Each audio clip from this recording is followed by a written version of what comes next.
எனது பேர் வைத்திலிங்கம் பாலசுரேஷ். நான் ஒரு முன்னாள் போராளியாகிய நாங்கள் பல துன்பங்களை கொண்டு வருகிறோம். அதன் வகையில் எங்கட அக்னிச்சிறகு தலைவரும் முன்னாள் போராளியுமாகிய அரவிந்தன் பல மக்கள் சேவை செய்தவர். இப்போ அவர்கள் சிறையில் அடைச்சி வச்சுக்கணும். ஒரு வழக்கு கிழக்கு எந்த ஒரு சந்தர்ப்பமும் கொடுக்காமல் அடைச்சி வச்சுக்கணும். அப்போ நாங்கள் கேள்விப்பட்ட அமைவாக அவர் முகநூலில் பதிவிறக்கம் செய்தார். தயவுசெய்து இந்த அரசிட்ட மிகவும் அன்பாக வேண்டுவது, நாங்களும் இந்த நாட்டு குடிமக்கள் தான். நீங்கள் எங்களுக்கு சரியான தண்டனை எல்லாத்தையும் தந்துதான் நீங்கள் வீட்டை புனர்வாழ்வு எல்லாம் தந்து வீட்டை அனுப்பியிருக்கிறீர்கள். திருப்பி எங்களை துன்புறுத்தாதீர்கள்.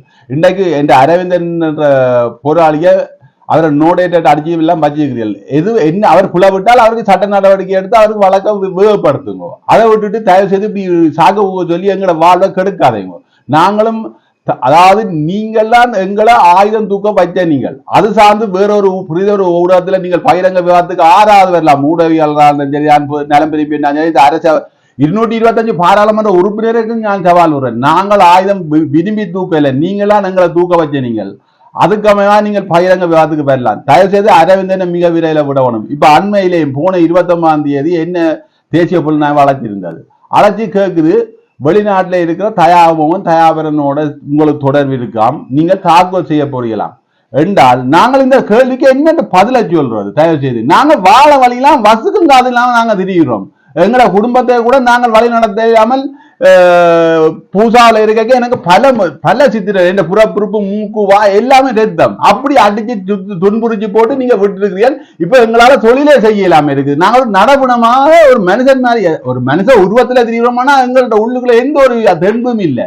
அப்ப அப்படிப்பட்ட எங்களை நீங்க தாக்க செய்ய போறோம்னா நீங்கள் என்ன இது? மற்றது எங்களுக்கு 54 வயது, நீங்கள் 30 வயது 29 வயதுல செய்த வீர செயல்களை இப்போ அதுக்கு அதோட ஒப்பிட்டு கொண்டு வந்து நீங்கள் எங்கள்ட்ட கேள்வியை கேட்டா நாங்கள் என்ன செய்யறது?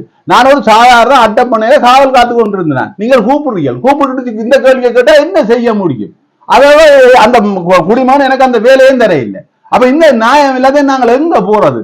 தயவு செய்த ஆட்சியாளர்கிட்ட நாங்கள் கேட்கிறது, நீங்கள் எங்களையும் மனிதராக மதிச்சு நிம்மதியாக இந்த நாட்டு குடிமக்கள் என்ற ரீதியில நாங்கள் வாழ்றதுக்கு நியமிடுவோம். மற்றது புலம்பெயர்ந்த உறவுகளிட்டையும் போராளி அங்கே முன்னாள் போராளிகிட்டையும் கேட்கிறேன், நீங்கள் யாராவது விடுதலை புலிகள் என்ற ஒரு பேரோட நீங்கள் இயங்காதீங்க. இயங்கினீங்கன்னா நாங்களாம் துன்பப்படுறோம். வேணும்னா நீங்க விடுதலை புலிகளா இயங்க போறீங்க என்றால் வாங்க, கொஞ்சம் தாயத்துக்கு வாங்க. தாயத்துல எல்லாரும் சேர்ந்து செயல்படுவோம். உண்மையிலே நான் சொல்றேன், விடுதலை புலி என்றவன் எவனோ ஒரு டோசம் உள்ள விடுதலை புலின்னா அதாவது எங்களை 2029க்கு பிறகு எவரும் விடுதலை புலி என்று பாய சுரக்க மாட்டான். நீங்கள் நாட்டுல அதாவது வெளிநாட்டுல இருக்கிற இருந்தாலும் எல்லாத்தையும் அவுட்டு காட்டு போட்டு தான் போறீங்க. அப்ப அந்த விடுதலை புலி என்று சொல்றதுக்கு எவனுக்கும் அருகதை இல்லை, ஒரு தகுதியும் இல்லை. தகுதி இது எல்லாத்தையும் மறந்து போட்டு நீங்க வேற விஷயத்துக்கு வந்து வேற பேர்களோட எங்கேயும் நீங்கள் நாட்டை பிடிக்கிறதோ என்னதை பிடிக்க வாங்க. நீங்கள் நான் அப்ப இப்படி ஒரு விஷயத்தை கேட்டு வெளிநாட்டுல இருக்கிற ஒரு போராளியோட கதைக்க போராளி சொல்றாங்க, 2-3 பேரை குறிப்பிடல, 2-3 பேர் கப்பல் வாங்குறீங்களாம், கப்பலை வாங்கி இங்க வர போறீங்களாம். இதே இப்படி எல்லாம் உங்களுக்கு போட்டு துன்புறுத்துறீர்கள். நாங்க வாழ வழி இல்லாம இருக்கிறோம். இந்த போராளிகள் மாதிரி எல்லாம் ரோட்டா பிச்சை எடுத்து கொண்டிருக்கிறோம். தயவுசெய்து நீங்கள் பரவல அமைப்போட உருவாக்கி உங்களோட சுயநலத்துக்காக தான் நீங்கள் பாடுவார்கள். தயவுசெய்து புலம்பெயர்ந்த மக்கள்கிட்ட கேட்கிறேன், இப்படிப்பட்ட விடுதலை புலிகள் என்று வரையினமோ அவைகளுக்கு நீங்க தயவுசெய்து உதவி செய்யாதீங்க. உதவி செய்தால் நீங்கள் தலைவருக்கும் அந்த மாவீரருக்கும் துரோகம் செய்கிற மாதிரி தான் நான் பார்ப்பேன்.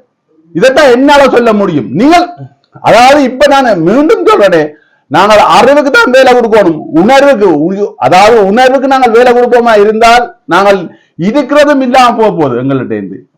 தயவுசெய்து இவ்வளத்தோட நான் முடிப்ப காய்க்க வேண்டிய கணக்கு இனியாவது நாங்கள் எல்லாரும் ஒன்றுபடணும், தமிழனாக ஒன்றுபடணும். எல்லாரும் ஒன்றுபட்டோம் என்றால் நாங்கள் இந்த உலகத்திலேயே ஒரு பெரிய ஒரு வீரமான இனம், தியாக இனம் என்று காட்டலாம். இல்லையோ நாங்கள் இப்படியே எல்லாரும் இல்லாமல் அழிஞ்சு போறோம்.